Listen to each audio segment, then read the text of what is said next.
The year is 1940. Along the foggy docks of Richmond, California, a man who has never built a ship in his life walks through a graveyard of rusted cranes and abandoned warehouses. His name is Henry Kaiser, and in his pocket is a contract that most shipbuilders call suicide. The U.S. government needs cargo ships, hundreds of them, to supply the war effort across the Atlantic. But there's a problem. German U-boats are sinking them faster than America can build them. The average construction time? 230 days per ship. At that rate, America will lose the war before it even begins. Kaiser stops at the water's edge, stares at the dark waves, and makes a promise that will either save his nation or destroy his reputation forever. He will build a ship in less than a week. His competitors laugh. His engineers quit. Even his own workers think he's lost his mind. But what none of them know is that Kaiser isn't just building ships.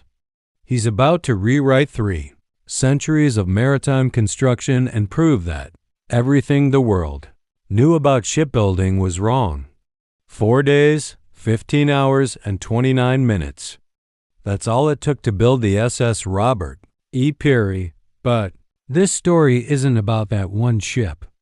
It's about the impossible system that made it possible, and the man who bet everything on an idea so radical that it threatened to put every traditional shipbuilder out of business. Let's go back to where it all started. Henry Kaiser wasn't a shipbuilder. He was a dam builder, a man who made his fortune moving mountains and redirecting rivers. He built the Hoover Dam, the Grand Coulee Dam, and dozens of others. But dams don't float, and they certainly don't need to be waterproof while under enemy fire. So when Kaiser announced he was entering the shipbuilding business in 1940, the maritime industry didn't just doubt him, they mocked him openly. They called him a fool, a dreamer, a man about to waste millions of dollars on a fantasy. Traditional shipbuilding was an art form passed down through generations. Ships were built from the keel up, one piece at a time, by master craftsmen who spent years learning how to rivet steel plates together. It was slow, methodical, and expensive. But it was the only way anyone knew.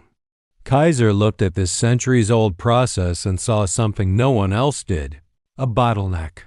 He realized that shipbuilding wasn't slow because ships were complicated. It was slow because everyone was building them in the wrong order. Kaiser had a different vision. What if you didn't build a ship from the bottom up? What if you built it in pieces, massive, prefabricated sections constructed simultaneously in different locations and then assembled them like a giant puzzle at the dock? His competitors said it was impossible. Steel ships, they argued, needed to be riveted together with precision. Any deviation would cause leaks, structural failures, catastrophic disasters at sea. But Kaiser had seen the future. And the future wasn't riveting. It was welding. Welding was controversial in 1940. Traditional shipbuilders distrusted it because welds could crack under stress, especially in cold ocean water. Riveting had worked for centuries, so why change? But Kaiser knew that welding was faster, stronger, and required less skilled labor. More importantly, it could be done by women, and with most men drafted into the military, women would soon become the backbone of American manufacturing. Kaiser wasn't just innovating for speed. He was innovating for survival. He opened 7 shipyards along the West Coast, each one designed like a factory assembly line. Instead of building ships one at a time in dry docks, Kaiser created massive warehouses where workers constructed ship sections, bow pieces, stern pieces, hull sections, deck components, all at the same time. Cranes would lift these colossal sections, some weighing over 200 tons, and lower them into position at the dock. Workers would then weld them together in a matter of days. The entire process was choreographed like a ballet of steel and fire. But there was still one massive problem. Nobody believed it would work. Kaiser's first ships took months to complete as his workers learned the new techniques. His critics gleamed with satisfaction, convinced that his experiment was failing. Then something extraordinary happened. The learning curve kicked in. As workers became familiar with prefabrication and welding, construction times dropped dramatically. 60 days, 40 days, 30 days. The impossible was becoming routine. By 1942, Kaiser's shipyards were producing Liberty ships, the cargo vessels desperately needed to keep. Britain and the Soviet Union supplied in an average of just 42 days. But Kaiser wanted more. He wanted to prove that his system could achieve the unthinkable. So he staged what can only be described as the greatest shipbuilding stunt in history. On November 8, 1942, Kaiser's Richmond Shipyard No.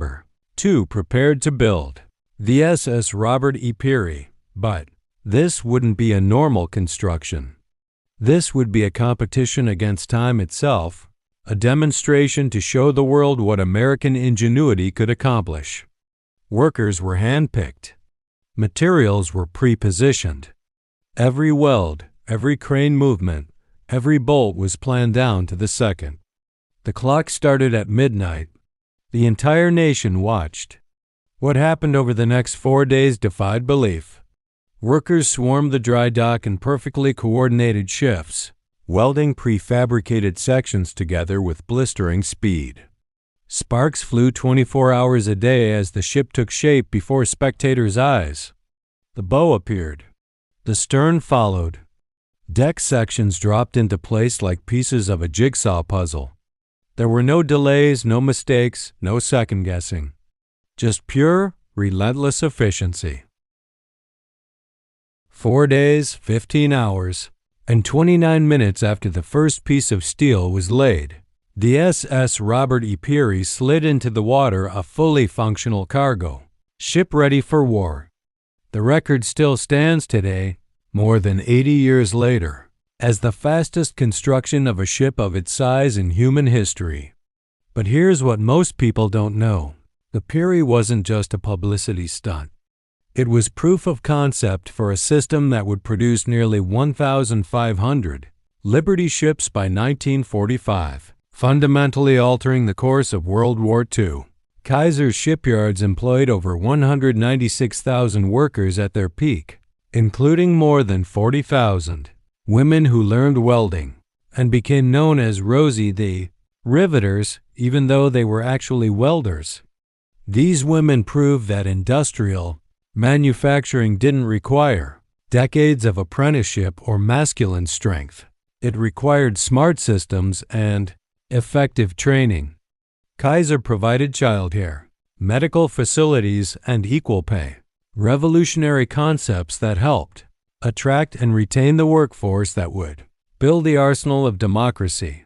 The psychological impact on traditional shipbuilders was devastating. Craftsmen who had spent their entire lives perfecting the art of riveting watched their skills become obsolete almost overnight. Shipyards that refused to adopt Kaiser's methods went bankrupt. An entire industry was transformed in less than 5 years. But the Liberty ships themselves faced a dark secret that Kaiser's critics eagerly publicized. Some of them were breaking apart. In cold Atlantic waters, welds in some Liberty ships developed cracks that propagated rapidly, causing catastrophic hull failures. Several ships literally broke in half at sea. Critics pounced, claiming that Kaiser's rush to innovate had created floating coffins. The controversy threatened to destroy everything Kaiser had built. But investigations revealed the truth. The failures weren't caused by welding itself, but by a specific type of brittle steel used in construction and design flaws in the ships, hulls that created stress concentration points. Once these issues were identified and corrected through improved steel specifications and design modifications, Liberty ships proved remarkably durable. Many served for decades after the war. Kaiser's revolution didn't end with Liberty ships. His techniques influenced every aspect of modern manufacturing, from automobiles to aircraft to prefabricated housing. The assembly line approach to complex construction became the standard for industrial production worldwide. Post-war, Kaiser founded Kaiser Permanente, one of America's largest healthcare organizations. Applying the same efficiency principles to medicine, the man who never built a ship became the man who reimagined how America builds everything. Today, nearly every large vessel constructed uses descendants of Kaiser's prefabrication methods. Cruise ships, aircraft carriers, container vessels all are built in sections and assembled, just as Kaiser envisioned in 1940. The Liberty ships themselves, though most were scrapped after the war, left an indelible mark. A few still survive as museum ships and floating memorials to the moment when one civilian proved that impossible is just another word for not yet achieved. The story of Henry Kaiser and the four-day ship is ultimately a story about challenging assumptions. For centuries, humanity accepted that ships took months or years to build because that's how it had always been done. Kaiser looked at the same problem and asked a different question. Not, how do we build ships faster, but why are we building them this way at all? That single question, and the courage to pursue an answer everyone else thought was impossible, changed the course of history and helped win a war.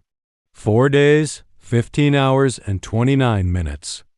That's how long it took to build the SS Robert E. Peary. But the real achievement wasn't the speed. It was the proof that when survival demands innovation, the impossible becomes inevitable.